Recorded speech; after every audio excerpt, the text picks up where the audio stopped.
विश्वजीत जी उड़ीसा से। राधे राधे महाराज जी। महाराज जी, भोगे हुए भोग की तृष्णा से भोग की महत बुद्धि पुष्ट होती है, वैसे ही भगवत प्राप्ति की महत बुद्धि कैसे पुष्ट होती है महाराज जी? बार बार भगवान की कथा सुनने से। ये बात पकड़ लो, बार बार भगवान के भक्तों के चरित्र सुनने से। ये दो बातें पकड़ लो। जब हम बार बार भगवान की चर्चा सुनते हैं तो हमारी आसक्ति होने लगती है भगवान में। जब बार बार भक्तों के चरित्र सुनते हैं तो भगवान की चर्चा सुनने से जो आसक्ति होती है उससे बढ़कर भगवान में आसक्ति होती है भक्तों की चरित्र सुनने से। इसलिए दो बातें, भक्त चरित्र और भगवान चरित्र, ये नशा बना लिया जाए तो भगवान में आसक्ति पैदा हो जाए।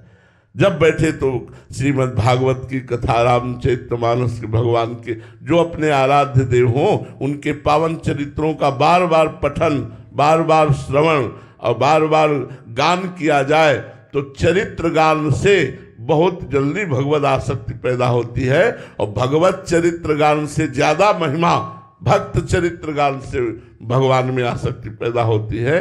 तो जैसे भोगों को भोगने से तृष्णा पुष्ट होती है, ऐसे भगवान के बार बार चरित्र गान से, बार बार चरित्र श्रवण से भगवत आसक्ति पुष्ट होती है।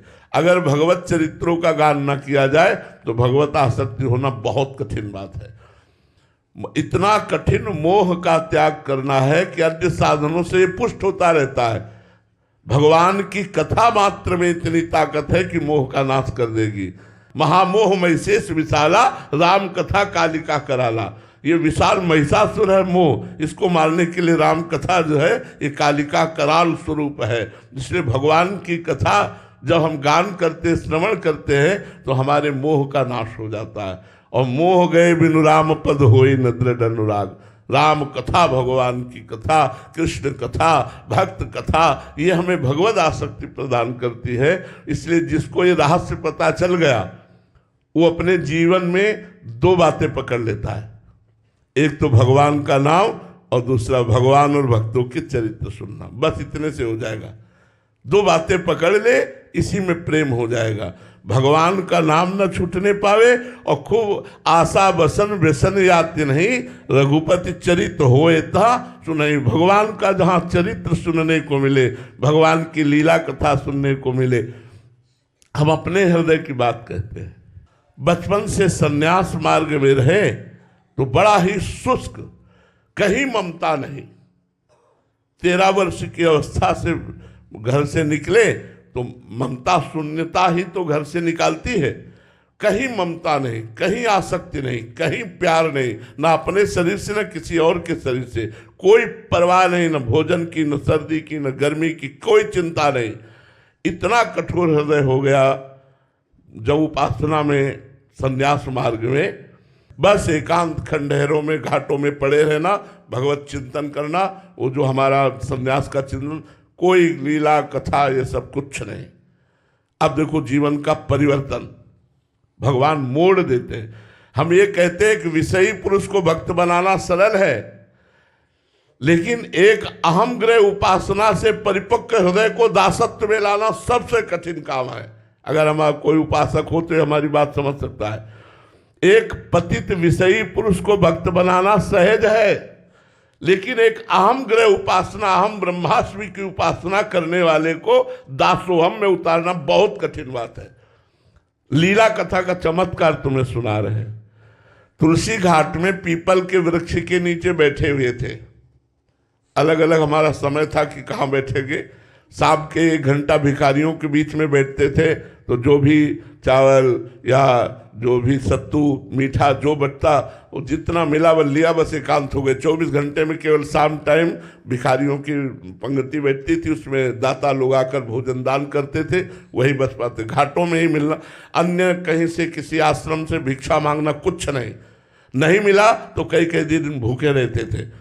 तो एक संत आए, उनका बाबा यहाँ भाई जी अंध विश्वविद्यालय है दुर्गा कुंड के पास, तो वहाँ रास लीला हो रही है, चलो देखने चलते हैं। तो हमारी अरुचि थी, तो हम कहा नहीं। हमें कुछ नहीं देखना है, आप जाइए ना, आप हमें डिस्टर्ब क्यों कर रहे हैं, हम अपने ध्यान में बैठे हैं, क्यों परेशान कर रहे हैं। और उनका बाबा हम तुमसे कुछ ले थोड़ी रहे, तुमसे कह रहे हैं एक बार चले चलो ना, रास वृंदावन से रास आई है, उससे देख लो चल के। तो हमने कहा कह दिया ना ना, तो आप क्यों परेशान हो रहे हैं। फिर उन्होंने कहा बाबा जब हम कह रहे हैं तो एक बार चल, ऐसे जैसे भगवान महादेव ही उस रूप में आकर हमको प्रेरित कर रहे हैं, चलो इनकी आज्ञा का पालन करने। तो दिन में महाप्रभु चैतन्य देव की लीला और रात्रि में रास लीला। जे ही गए तो सभा लगी हुई थी। महाप्रभु चैतन्य देव का वियोग श्री कृष्ण प्रेम का, और शाम के रास लीला। दूसरे दिन हमको कहना थोड़ी पड़ा है, अपने आप सब पहुंच गए। 1 महीने रास लीला जब चली और रास लीला देखा तो लगा अब हम जी नहीं पाएंगे। 1 महीने में भगवान की लीला कथा ने हमारे कठोर चित्त पर इतना प्रभाव किया कि श्री राम शर्मा आचार्य उस समय स्वस्थ थे, तो खड़े होकर वही आचार्य पदवी पर ठाकुर जी को पद आदि के द्वारा लीला प्रकाशित करने के लिए प्रेरित करते थे। हमने सोचा अब लीला के बिना हम जी नहीं सकते, तो इनके चरण पकड़ लो, कह दे अपनी मंडली के साथ रख लो, तो भीख मांगकर खाएंगे भिक्षा और रात दिन इनकी सेवा में रहेंगे, रास लीला देखने को मिलेगी। ऐसा हमारे दिमाग में आया। उठे और भरी सभा में जाके साष्टांग दंडोत की। अब वो ब्रजवासी बहुत प्यार करते रहे, यहाँ भी प्यार करते रहे, आज भी उनका परिवार प्यार करता है। तो उन्होंने कहा अरे मार दियो बाबा, मार दियो बाबा। सन्यासी वेश में थे, बड़ी बड़ी जटाएं और लाल कपड़ा। तो उन्होंने कहा अरे बाबा हम गृहस्थ हैं, तुम विरक्त होकर क्यों प्रणाम करते हो। तो हम रो पड़े। हम कहा महाराज जी हम रास लीला के बिना जी नहीं सकते, अब आप अपने पास रख लीजिए, मैं रोज रास लीला देखा करूंगा और मांग के खाऊंगा, आपसे कुछ नहीं लूंगा। वो मानो सदगुरु के वचन निकल रहे थे उस समय। उन्होंने कहा बाबा मेरी बात मान ले, एक बार तू वृंदावन आ जा, तुझे बिहारी जी कभी नहीं छोड़ेंगे।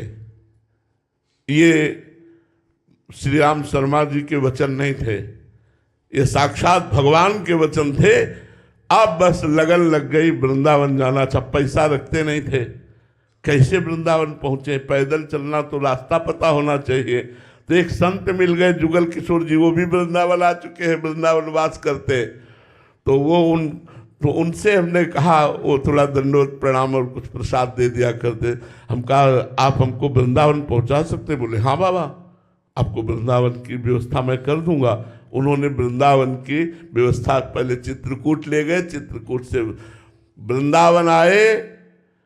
आज तक बिहारी जी ने नहीं छोड़ा, जैसा श्री राम शर्मा ने कहा था। लीला कथा ने सब भूल गए, जो अहम महाशिव जो संन्यास सब भूल गए।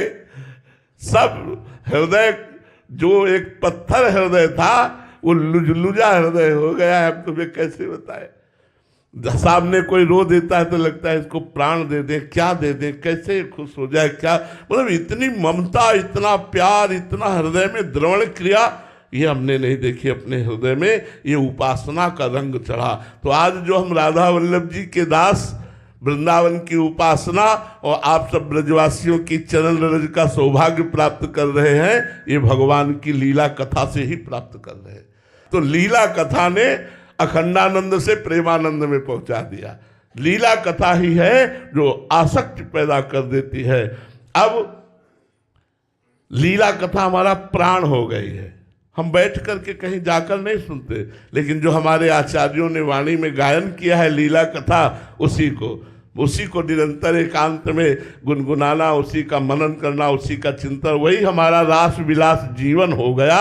अगर रास ना देखते तो हम परम सत्य कहते, न वृंदावन मिलता, न हम कभी राधा वल्लभ जी को जानते थे, न कभी राधा नाम जानते थे। ये सिर्फ रास की कृपा से हमें प्राप्त हुआ। तो बहुत से जीवन ऐसे हैं जो भागवत की कथा से, रास की कथा से भगवान में आसक्त हो गए, जो वचनों से आसक्त हो गए। इसलिए हम सबसे प्रार्थना करते हैं, यदि भगवत आसक्ति प्राप्त करना है तो भगवान की लीला कथा को सुनो, भगवान की लीलाओं का चिंतन करो, भगवान के प्रेमी भक्तों के चरित्रों को पढ़ो, तो आपका हृदय बहुत जल्दी परिवर्तन हो जाएगा। श्यामलाल जी।